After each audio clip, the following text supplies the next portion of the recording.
Welcome again to our weekly program that focus in the communist threat, Cuba communist threat. This is a program that allows you to understand the reality of communist Cuba and the impact from Cuba in Cuba and in the rest of the world. For Victims of Communist Memorial Foundation, it is an honor to bring you every week the best experts in the field that can testify about the reality in Cuba and the reality of the Cuban programs and how these programs have been having a major impact inside Cuba, and also how Cuba has been exporting the evil of this communist regime around the world. With us today, we have a really, well, for me, it's a huge pleasure, it's an honor to have somebody like Javier Larrondo. Dr. Javier Larrondo is an entrepreneur, philanthropist. He's Cuban, but also he lives in Spain. He's a Cuban Spain national. He has been operating telecommunication. He has been an expert in business, in Vodafone, and he also has been using digital media and promoting digital media business. But at the same time, he has been working really hard, and he has been concerned about the reality in Cuba, human rights in Cuba, democracy in Cuba, political prisoners in Cuba. He's the president of Prisoner Defenders.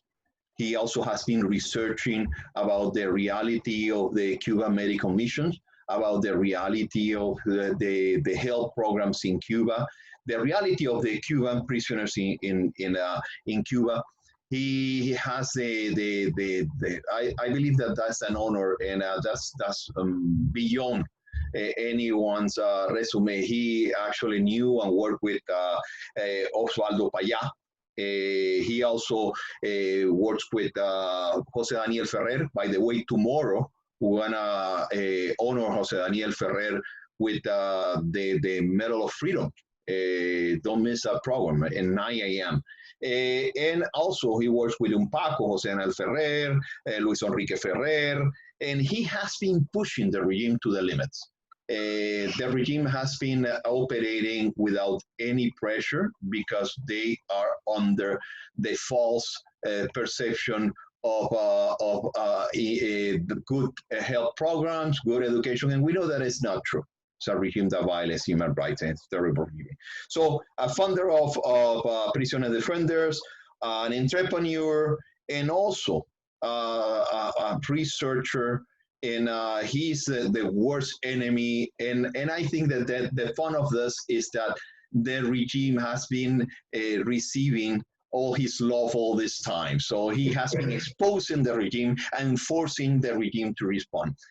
Javier, welcome to this webinar.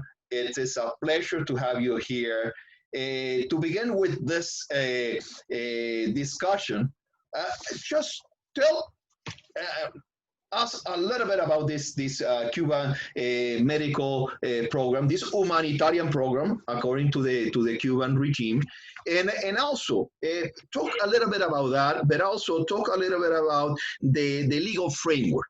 We have been discussing some issues about the Cuban medical program, but we want to know about the program, and also I want to know about the legal framework behind this program. Well, thank you very much for having me here, Carlos. It's an honor. It's a pleasure. I am very thankful for your invitation. And I have to say, well, you could have taken less time introducing me. I'm just a human rights activist. That's basically what moves me. And the thing is that yeah, there has been there have been said many things about the Cuban missions all over. From many years ago, we've heard how humanitarian these missions have been in all kinds of newspapers. We've seen Libération, we've seen Le Monde, we've seen New York Times articles, we've seen and read a lot of things about this Cuban missions. And I have to say that I'm going to tell you another story, a darker one, much more obscure one that has been brought up to the public knowledge. And let me start by saying that let's imagine you, anyone in the audience, that you work for a company named SCMC SA.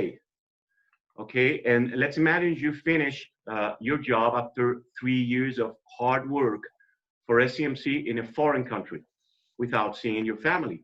Let's imagine you decide to stay working some more time for any other company in the foreign country after you finish your mission. And perhaps because your family lives in Cuba in misery and you want them to have, you want to make money for them to have a better life, okay?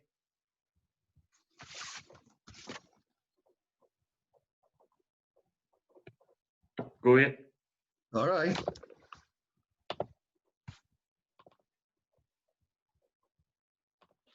Is required at any time to return and refuses expressly or tacitly to do so, incurring sanctions of deprivation of liberty for 3 to 8 years. In the same section, the employee then, against the express order of the government, travels to another country. Okay, well, let's say that tens of thousands of professionals in Cuba, due to this criminal code, Article 135, are not allowed to see their family ever again in 8 years, just because they changed job, they changed country, they decided to stay in another country for the family to live out of misery. It's a tragedy of horrendous dimensions, and it's only the tip of the iceberg. That is what the Cuban law is has written about the penalty for leaving the mission or after finishing the mission, not returning back to Cuba. 8 years of prison. Instead of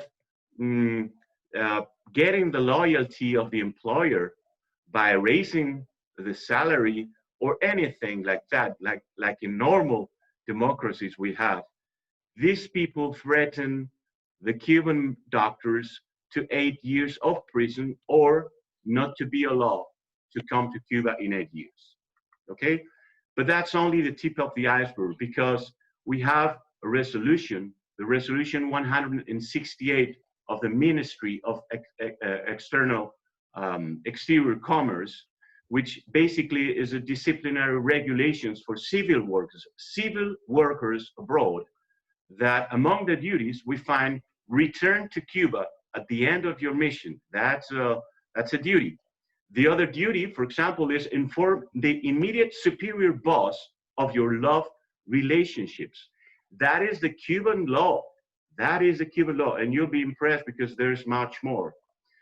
Among the duties, we find request authorization to travel to provinces or cities when you're in a mission in a foreign country. Among the rights, you would guess they are real rights, but we find receive and send communications, but through the established channels, because they monitor everything they communicate. Accept any kind invitation from anyone, if approved by your superiors. That is another right. But among the penalties, we find participate in social events without authorization, travel outside the country where you work without authorization, stay longer than authorized in a city other than where you work and live, live with unauthorized people, hold any kind of relationship with anyone whose behavior is not in accordance with the principles and values of Cuban society, hold links with anyone with thoughts contrary to the revolution, maintain contact with Cubans who took advantage of the missions to leave Cuba, maintain contact with anyone contrary to the principles of Cuban collaborator abroad, receive gifts from anyone, anytime, for any matter, unless it's informed and approved, receive invitations for your relatives to visit you in the country you work. That is very important because these people are treated like slaves and they are not allowed to bring their relatives because if they bring the whole family, they could escape altogether. So the sons and daughters of these people and the wives and spouses of these people are in Cuba retained, so these people will not escape from the country they're working on. Driving is punished, even with legal license, without being expressly authorized. Why? Because if they drive, they can get to the border. That is as clear as that. Marry anyone, failing to inform of the intention in advance to Cuban authorities. Why they cannot marry? Because they get the residence of the country and they escape. They're slaves. Remember, everything in this law is set up to keep the slaves working for the country. Obtain testimonies in your favor before any disciplinary process. Well, this is the law of Cuba. This is what it's saying. This is the resolution 168 of the Ministry of Exterior Commerce. But we have the migration law 1312. You're not allowed to leave Cuba and read about the third episode where it says, when belonging to the qualified workforce for the economic, social, and scientific technical development of the country. Why? Because they want to get all the money you can get for them, and you're a slave. Entry to the country is prohibited for 8 years if a health professional abandons the mission or do not return to Cuba after it. So there are many laws that enslave physicians in Cuba, outside and inside. You have the penal code, criminal code, we have the resolution 168, we have the law 1312, we have the decree law number 306, which restricts how they can travel. We have resolutions 143 and 144 that prohibits them to leave their profession in Cuba as doctors. They cannot say, no, I want to dedicate to another profession. Impossible.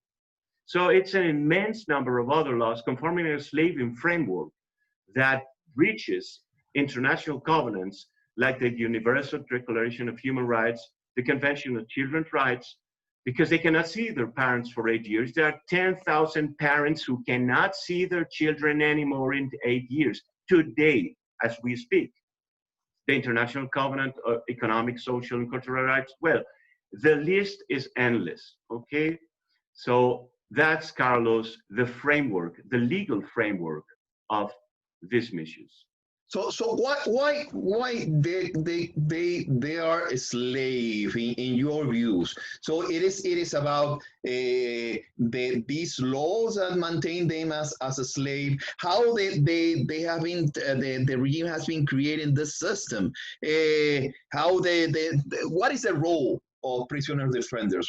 How you have been unmasking this charade, this law, this structure to keep them under this terrible pressure and keeping them working for the regime. We know by fact that right now, the recent case, and you can comment about that, in Mexico, they are paying $10,000 to each one of these doctors, but no, the doctor is just receiving $200, and the regime kept $9,800 for the regime. So why this happening? What is your role in this?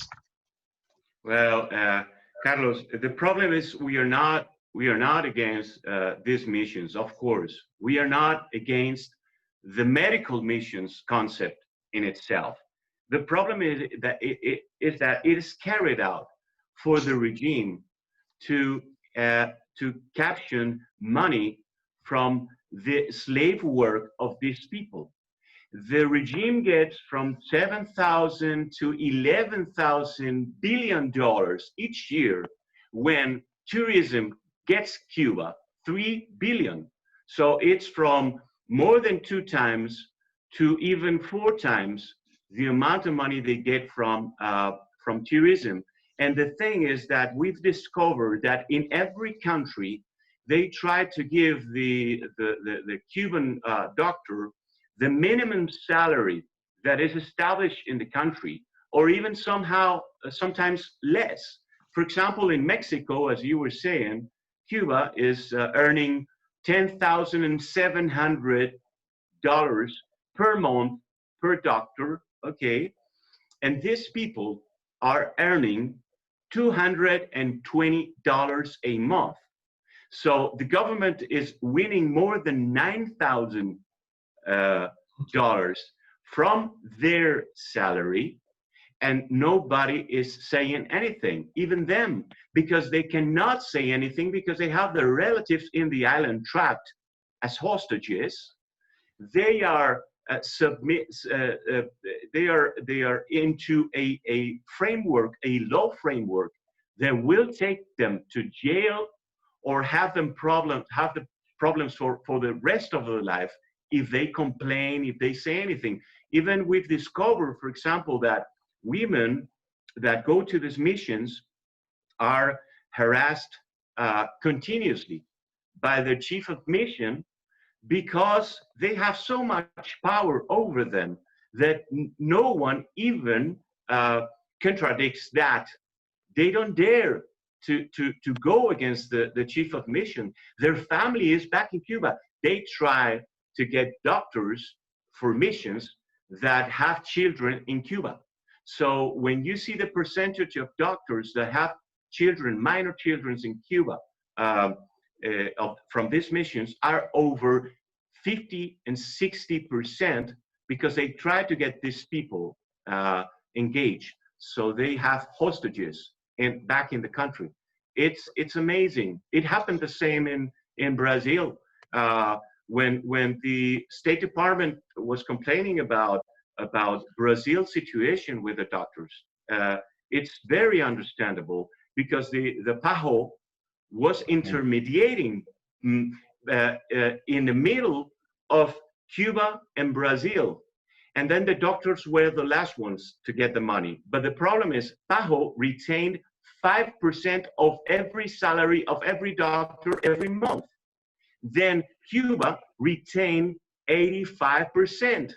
And the poor doctors only got 9.35% in the first years, and then got a little bit more when the scandal broke up, and the government had to give them a little bit more money, but just $800 from the more than $4,200 that the government earned. So let's clarify what is PAHO. Let's clarify what is PAHO. PAHO is a Pan-American Health Organization. It's part of the Organization of American States, funded in part by the U.S. government, and they have been in bed with the Cuban regime, supporting the Cuban regime exploitation, human violation, and human trafficking. That's what are you implying? Yeah, the thing is that PAHO, as an organization, we can let me clarify this. I'm not saying that PAHO as an organization did something terrible, knowing that they were doing it. The problem is the chief of PAHO in Brazil did this business in Brasilia, not to get the money, not to pass into New York, because they knew the Americans would know the transactions. So they established this this terrible business with Cuba to basically to get money for Cuba, because the PAHO director in Brazil was a Cuban. And the problem is PAHO and the World Health Organization is infiltrated by Cubans all over. That is the problem of the organization. It's not that, it's not that everybody in the organization knows what is happening. The problem is these people are controlling key roles that are doing horrible things with health around the world and the Cubans. No, they know what they do. They knew at that moment. They contribute. It's the same. I was an expert with the UNDP, United Nations Development Program, and stopped working with them because they were contributing with the government of Chavez at that time, and they keep contributing, managing the social programs for authoritarian regime. They knew what they were doing. Pajo knew what Pajo was doing. Pajo knew that they were exploiting the Cuban doctors. That's not only one single person. They because the Cuban promised everyone that nobody touched the Cubans. And probably that was happened. But it's okay. Let's continue. Let's focus in the victims now, Javier. I know that you have been talking with the victims. You have the victim perspective, and we have some information about the victims. Let's talk a little bit about the victims here. Yeah, we presented at the International Criminal Court. We presented 110 testimonies. That I advance you, Carlos, that we have now 500, and we're going to present them very soon. That basically the statistics do not change very much. 56%, for example, did not go voluntarily at all, and 40% went because they were highly coerced. Okay, none has a valid passport when traveling. And 41% even, they are subtracted from their passport. 41% of them do not have a contract. 39% were forced to sign one, but no copy was given to them. 76% are prohibited to bring their academic and professional titles to missions. This is key, because if they don't bring the titles to the missions, they cannot escape as a person. If they don't have a passport and they don't have an academic history, they are nobody, and they want them to be nobody. This is like the white trafficking with prostitutes and all that that happens to happen somewhere in many places in the world, in which they subtract every paper they have. The passport is the same. 89%. Don't know where they go. They just send them anywhere they want. So, I mean, these people work more than 64 hours per week. These people are paid, like we were saying, 10 to 25% of the wage they should be paying, receiving. I mean, the statistics are there, and it is very sad. These people are more than 50,000 people, because it is not included only doctors, athletes, musicians, professors, engineers all over the world. Cuba is earning a lot of money out of this slave workload that is intolerable. And we had to do something, so we took them to the International Criminal Court. The case has been admitted, so is being under study, and we took it to the United Nations too, and the United Nations agreed with us. We worked a lot of months with them, providing them of all the testimonies, everything they needed, and they agreed, and they submitted a very hard accusation communication to Cuba, saying that this is slave work, that this is forced labor, that these people do not have the minimums to live. They cannot see their family. They are prohibited to enter 8 years. I mean, everything was checked by the United Nations, and the letter and the accusation resolution is there. So we have the United Nations, who through Pajo and the World Health Organization work with Cuba with these medical missions. The same United Nations is saying that this is a slave work. So we have to have a change here. I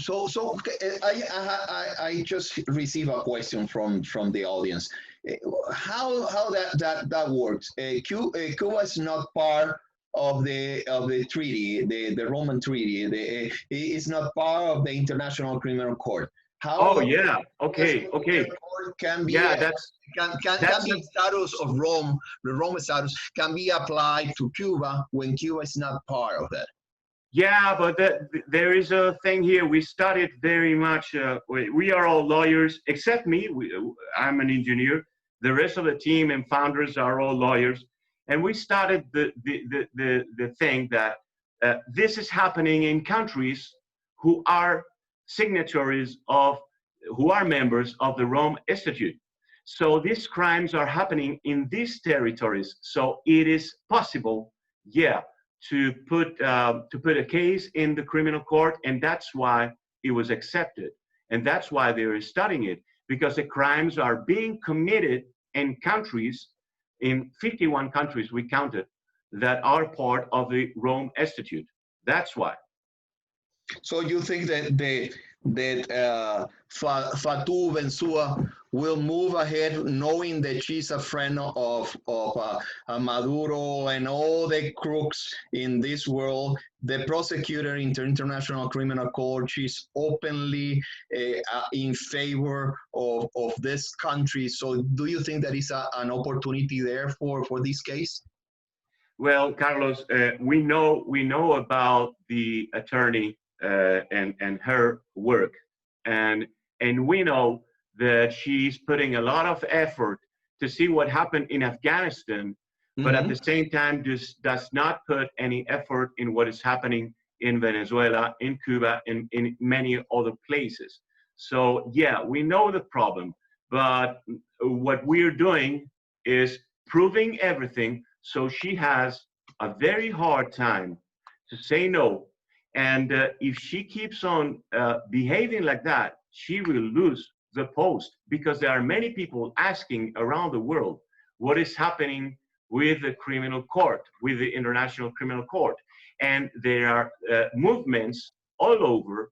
We've been called about to give an opinion on how the criminal court is acting. And one of the lawyers, one of the founders of Prisoners Defenders, was the president of the International Bar Association of the Criminal Court. So we know very well what is happening. So if she wants to go against this, we, the people, have to go against the people who do not behave according to their job. And we have to keep on. We have to use the mechanisms while other authorities take care of what is happening there too. So let's back to the legal frame. In other countries and other realities that have been also condemned this kind of situation, this human traffic, exploitation, and same situation that the Cuban regime. Let's talk a little bit about that. What do you mean when we talk about other court rulings? Yeah, we have gotten and presented a lot of court rulings that are condemning Cuba as a slavery because of these missions. For example, one was the case of Lisea and others against the Curaçao Dry Dock Company. Slavery established by Cuba with the citizens was punished with $80 million final court ruling. Ramona Matos, for example, in Brazil, thanks to Ramona, we know a lot of things of what happened in Brazil, because she was the one who started, and the Brazilian Federal Court of Auditors did a great job describing what was happening. Then we have the case of Arnulfo Cascarel Batista, José Ramón Ramírez Espinosa, Adrián Estrada. These are people who lost their job because they wanted to work out of these slavery conditions. They married and they became resident, and then Brazil and Cuba expelled them from the mission, and they went to court and they won. They won.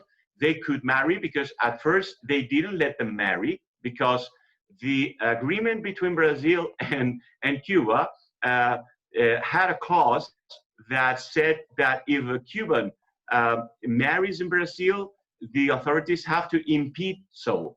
And they had to go to court to be able to marry. The kind of final court rulings we have are very clear. This is a slave work. As a federal court judge says, this is trabalho escravo, slave work, and I don't admit it, he said.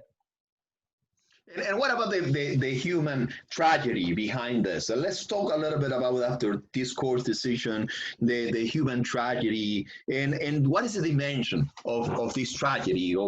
This is a massive, imagine, if anybody is listening to us, imagine that you are forced to go to a country, work endless hour, probably you're living in a small room with other doctors, having whatever food is around, having to lie about the medical procedures, and just receiving a minimum salary that is not given to you. It's deposited in your account in Cuba, and you will receive that as soon as you return to Cuba in 3 years. You're not going to see your family. They return your passport, and the regime is receiving, the communist regime, socialist regime, is receiving probably $10,000 for your work or $5,000 for your work, depends on the country, and you're just gonna receive $500, $200, $600 for your work, and having and being exposed to Ebola, to COVID-19. So imagine, because the thing is, imagine if it is your family, your case, your son or yourself. Let's imagine. So let's talk about the reality, the tragedy dimension of this, Javier. Well, these affects, with all professions, these affect from 50,000 to 100,000 civilian professionals each year. We're talking about health professionals. We are talking about professors, engineers, athletes, artists. I'm going to give you an example with an athlete that left the country, could not participate anymore in any competition defending the flag of Cuba, and could not return to Cuba in 8 years, like all. And this is a very good elite athlete. So they said, okay, they called him, and they said, okay, if you do not participate as national of the country you're living in international sports competitions, then we will reduce the 8-year penalty to 5 years.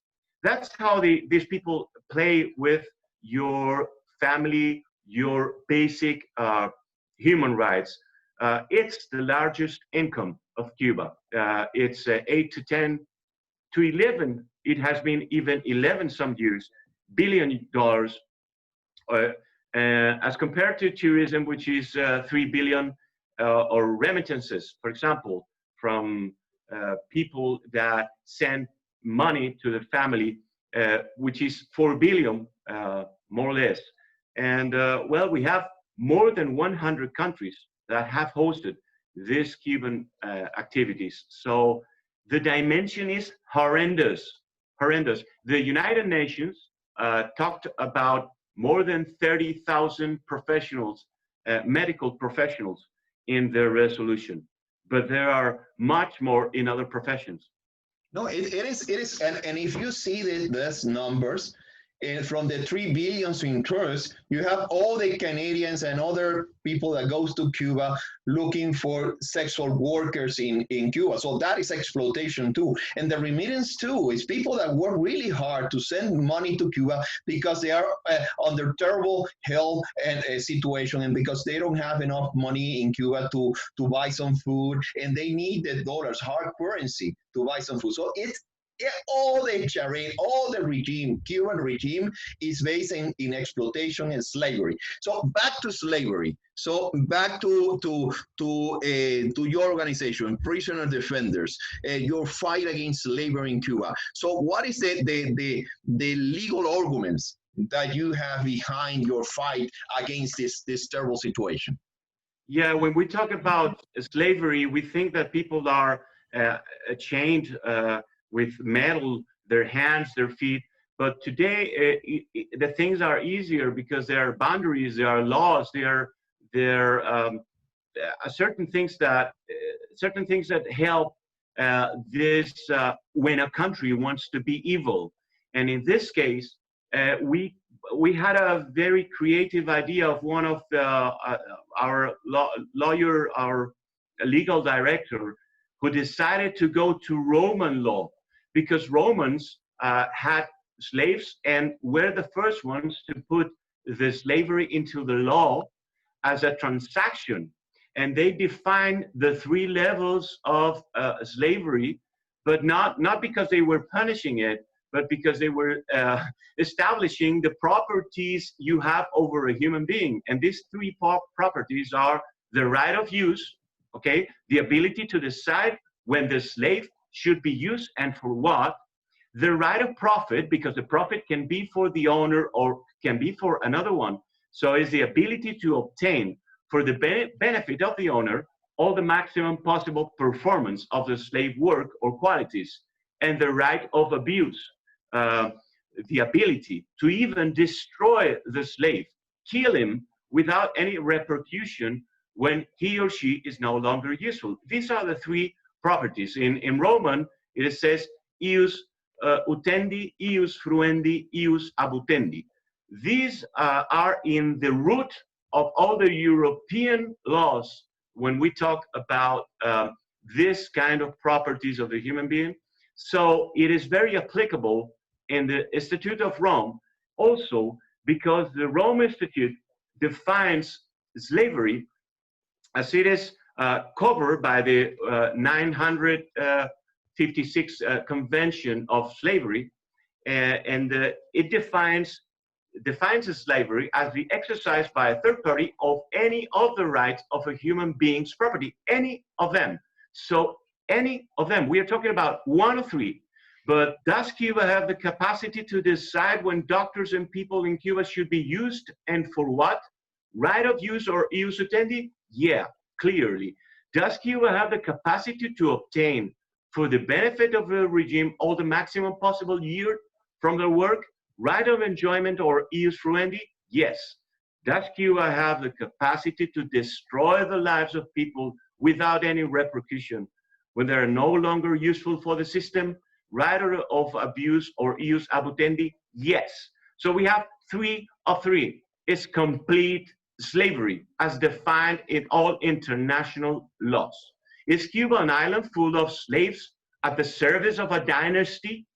I leave that reflection to each Cuban, but for jurists of the free world, this is very clear. And the answer is yes. Cuba is an island full of slaves at the service of a dynasty.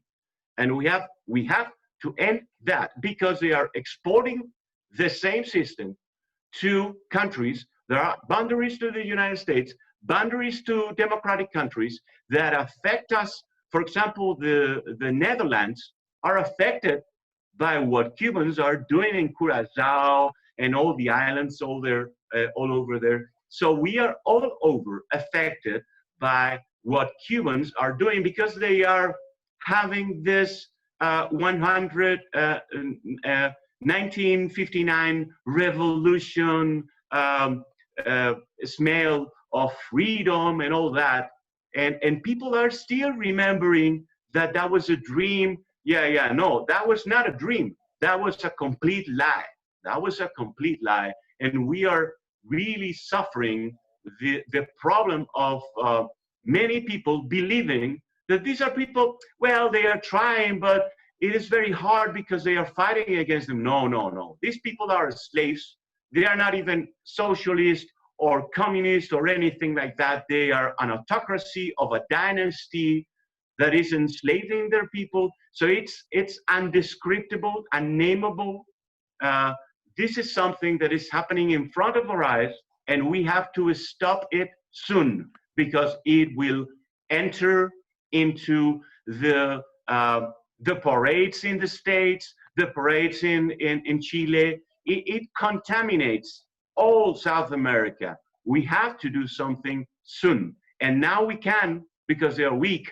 Now we can, the Cuban people are wanted to raise, so we have to help them.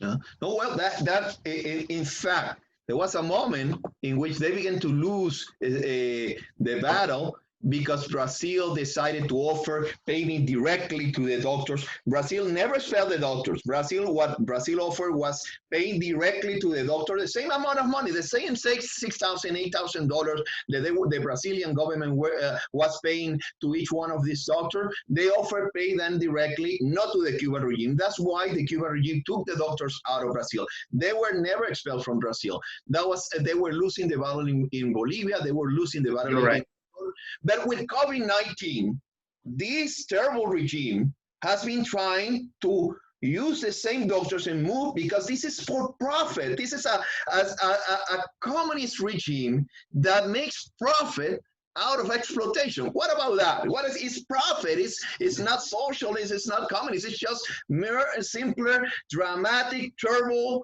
exploitation. Yes. Yeah. If we keep on saying they are from the left wing, we are confusing the people. They are not from the left wing. They are under the inferno wing. They are people who are enslaving their people, getting all their money, all the benefits. So they are the worst capitalism in the world. At the same time, they are an autocracy. At the same time, they are a dynasty, a monarchy. I mean, if you take everything that could be wrong in any system, the wrongest capitalism or the wrongest monarchy or the wrongest system, and you take them all together and put them in a box, that is Cuba. And that is dramatic. No, it's dramatic. We have one question. These laws that you have been beautiful explaining, these laws that really restrain and kind of maintain this slavery of the Cuban doctors. The question is if those laws apply only to doctors, or those law applies to any class of citizens sent abroad.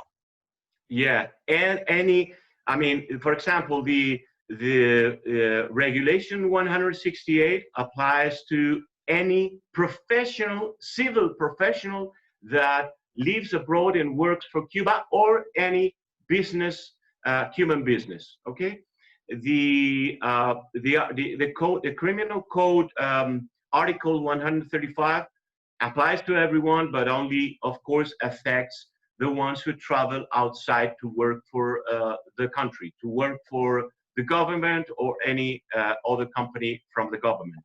The law, the migration law, affects everyone. So yeah, we have restrictions to travel that affect journalists, artists, human rights defenders. I mean, all the professionals, anyone whose voice the government doesn't want to hear their voice outside Cuba is prohibited to travel. Or if it is a slave that they want to get the usufruendo, the right of benefit, of complete benefit from these people, then they prohibit. The law allows them to prohibit directly the right to leave the country, which is incredible. But more incredible is that the same law prohibits people to enter Cuba. These people are prohibited to enter Cuba. Human rights defenders, the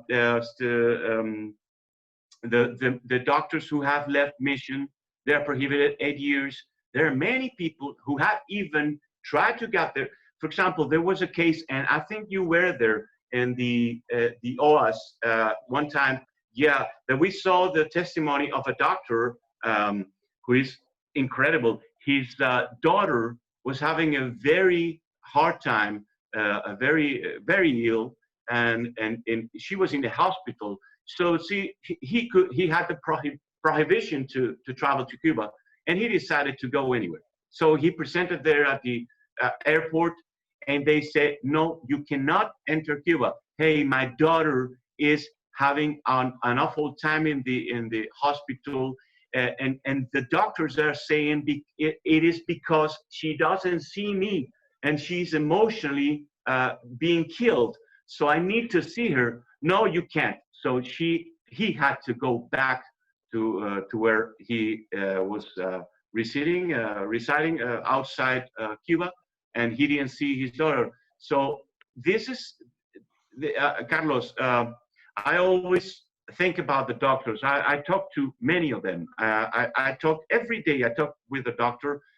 We are having more than 150 doctors that are testifying with us. They have a confidence with me, and they made me cry many times because you feel the impotence to help them.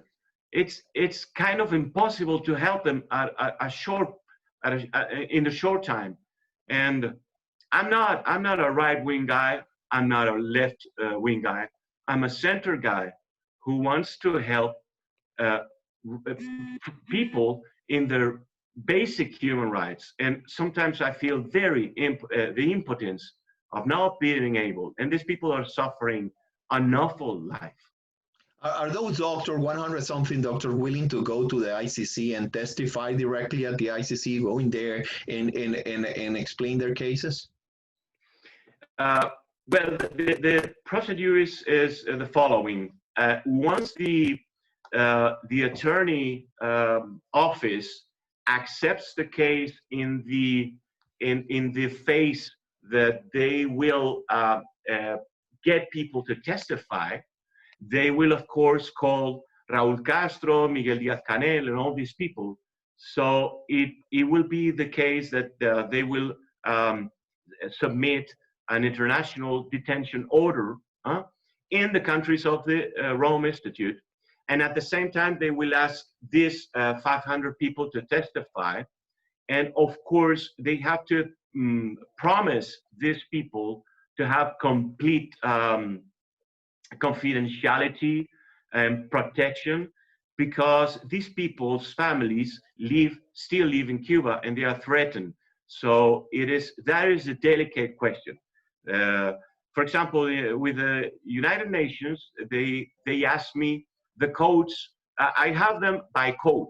So they asked me certain codes. Hey, I want to know to have the testimony of this code, and this code.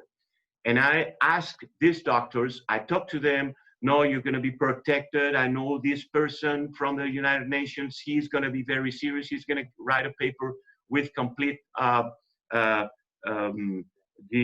complete protection of your testimony, and they accepted. I was very lucky that they accepted, but they are so afraid that sometimes they can hardly speak.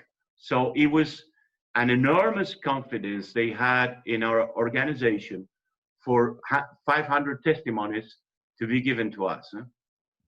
So what about this? Because I can see Angola and why Angola got in bed with Cuba. Sometimes Haiti, you sometimes thinking about how Cuba has been manipulating Haiti and using Canada and France to pay and Norway to pay for the doctors in Haiti. Yes, we can understand those countries. And sometimes Venezuela, because of the crooks and how they screw all the sorry for the word, all the doctors from Venezuela, and they had to leave the country. You can see in some places as ideological nonsense like Venezuela, or poverty and all things, manipulation. But what about countries like Portugal? So you are from Spain too. Portugal, Italy, South Africa, Saudi Arabia. There are some countries, Argentina, there are some countries, even in Canada, there are some groups that are asking for doctors. And even now, the craziness is there are some groups asking for doctors to come to the US. So why this happened? Is the Cuban regime really so powerful that manipulate the international community to bring this mission in those countries? Okay, that's a complex issue. To tell you the truth, my opinion is this one. The political arena is set by emotions, basically. I mean, there are few people, few politicians in the world that are very cold, data commanded, and basically the voters are emotional. And the thing is that there are kind of two wings in this world, the left wing and the right wing, okay? And the thing is that as we put Cuba in the left wing, the thing is that the left wingers believe that this guy is a left wing like me. So, and he's being mistreated by the United States. So I feel close to these guys. I want to help them. The problem is, first of all, we cannot catalog these people as a left wing because we do a poor favor to our cause. We have to catalog them as a slavist, as an autocracy, as a dynasty. We have to catalog them into another category in which the left wing do not feel comfortable. That's first of all. Second of all, Cuba spends, let's say that all the money from the missions and much more is spent into advertising, propaganda, and all these things to create an image into the left wing and even sometimes in the right wing that they are so humanitarian, that they are so cool, and at the same time they are always blaming in the States all their problems. And the thing is that there are many people in the world, Carlos, that are against the powerful. And the United States is very powerful and it has many enemies. So these enemies, the enemy of my enemy is my friend. That's what they say. If Cuba is the enemy of the United States and I don't agree with what the United States is doing with its power, then I'm a friend of Cuba. The problem is Cuba is the most evil friend anyone can have, and we have to show all the people, even the ones who don't like the United States, we have to show all the people what Cuba is in a more clear way, denouncing through the United Nations mechanisms, denouncing through the International Criminal Court, any local court, I mean, helping to demonstrate what is Cuba instead of the propaganda. And it's a hard labor. And in your experience, you have been traveling around the world and you have been going to those countries, you have been trying to expose this. Do most of these countries, these host countries, and the countries that support also these programs like Canada, like Norway, like France, that support these terrible programs, South Africa, Venezuela, also the different reasons.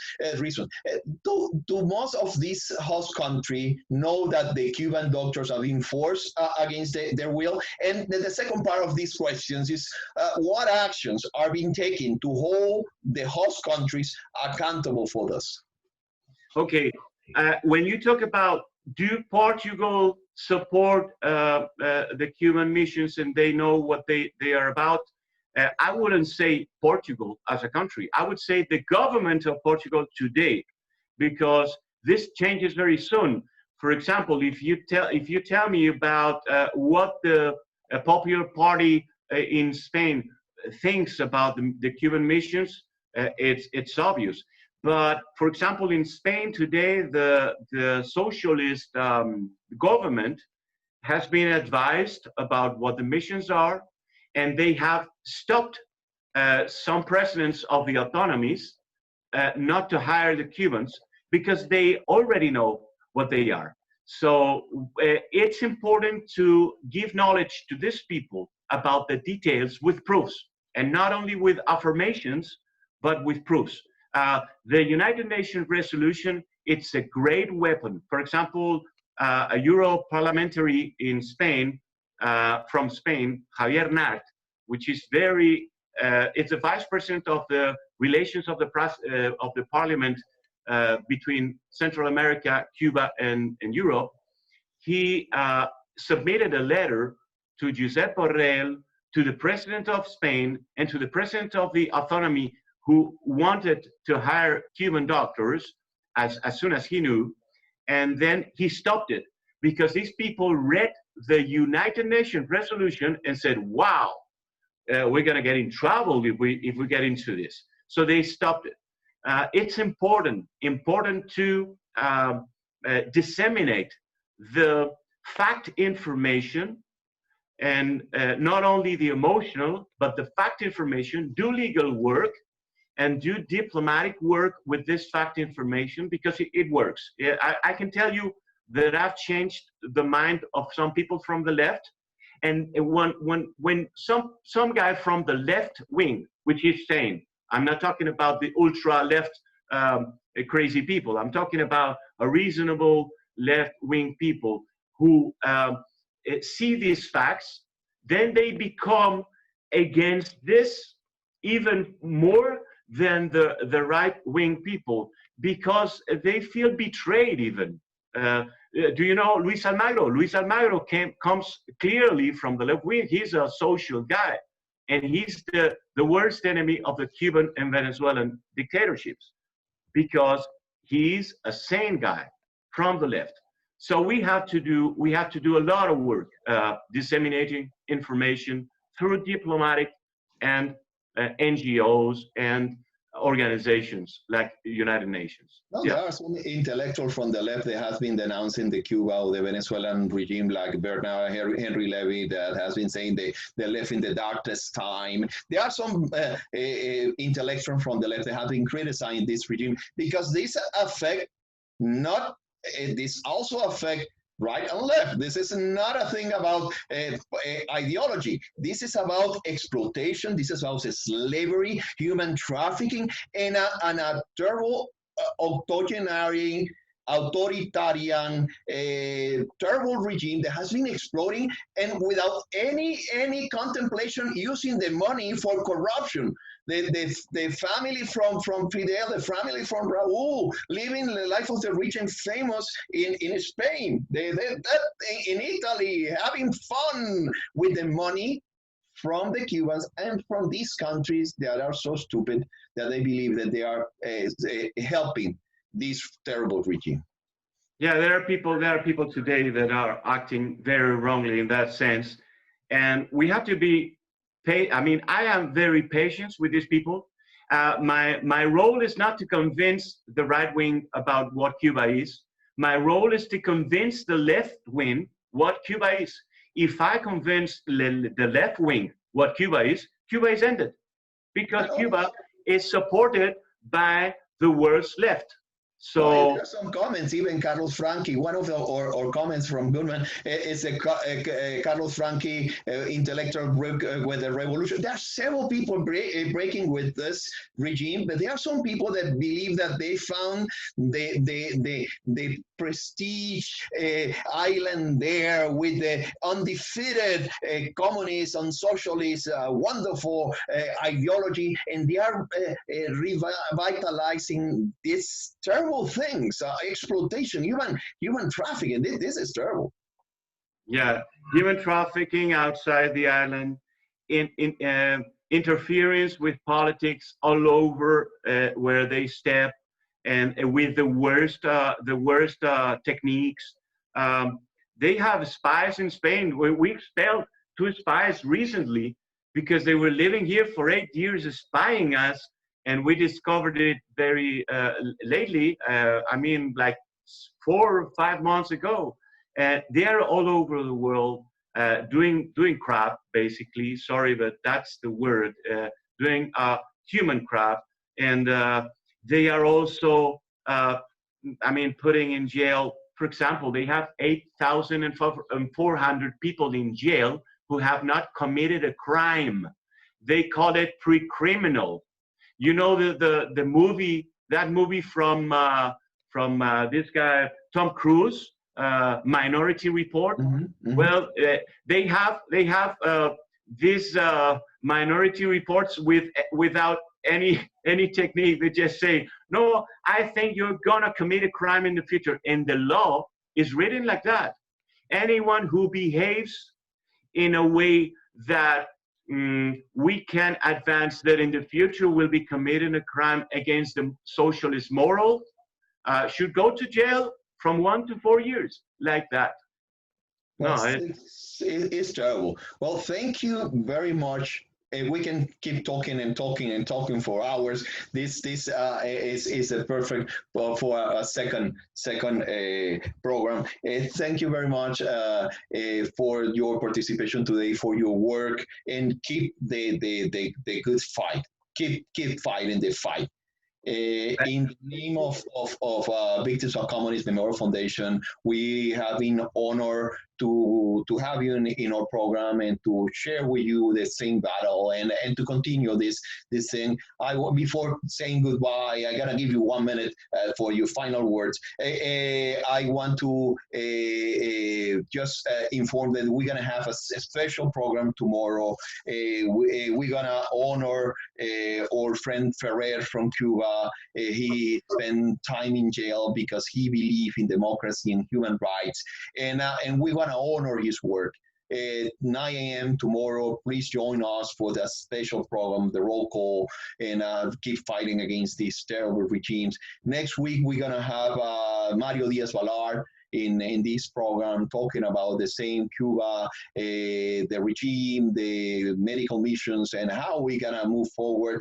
And the following week, Luis Almagro, the Organization of American States Secretary General. Well, Javier, final words, 1 minute, your final words. Thank you very much for being with us today. Thank you very much. Talking to about José Daniel, you have made an incredible right decision, giving him the memorial, this prize, Truman Reagan Liberty Prize, because he's the best guy. I mean, I know him from 9 years ago. We've been working together, creating UNPACU, helping his activism, and he's amazing. And he has a brilliant future with the protection of things like what you're doing. So thank you very much for having me here. It was a pleasure. Sorry for my English. I don't practice here in Spain. And even with the COVID-19, I don't have nobody to practice with. So, so thank you very much. You've been very kind, and it's an honor to have been here. See you next week. Thank you very much, Javier. Thank you.